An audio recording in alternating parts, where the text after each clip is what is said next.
Recent concerns about Portugal's potential suspension from the Schengen area have been alleviated following a joint statement from the Portuguese government and the Serviço de Estrangeiros e Fronteiras, Portugal's Borders and Immigration Agency. This announcement comes after the Minister of the President, Antonio Lieto Amora, hinted at a possible suspension 2 weeks ago.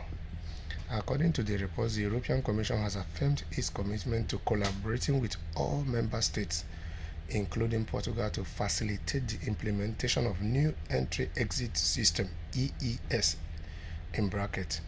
and European Travel Information and Authorization Systems (ETIAS). This statement effectively dispels the earlier suspension concerns. The SEF confirmed that Portugal is diligently working to meet the deadline for the new border control systems. Tests and preparations are underway for the EES launch in October 2024, with the ETIAS set to follow 6 months later in April. So this is very clear that it's just a matter of time. Portugal will have no choice than to submit to the pressure that is coming from these big countries or from these other 26 countries from the bloc.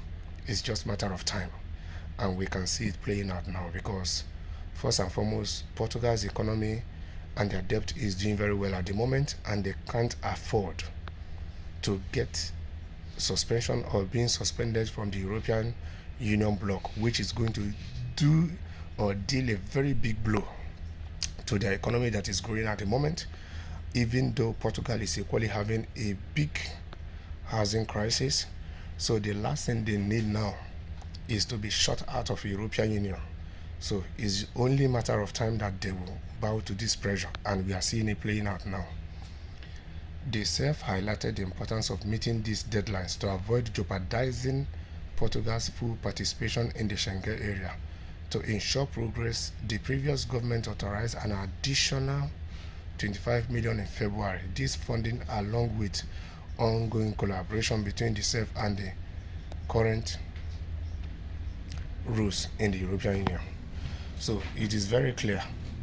Yes, when you are left with no choice and your economy is peaking and your debt is doing well at the moment, and you have a whole lot of other problems at hand, it only means that you have to think of that which is doable at the moment, because Portugal not meeting these deadlines, it means that Portugal on its own will start looking for new countries, new destinations, and they will need a whole lot of agreements to be able to be doing business with those other countries, and which will take time and years for some of these deals to materialize.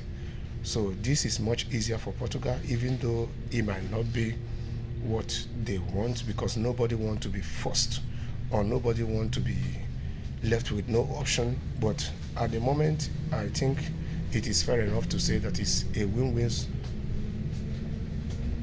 situation for both Portugal and the European Union, even though on some other ends it's not funny, because if you know, you know. That is just the truth.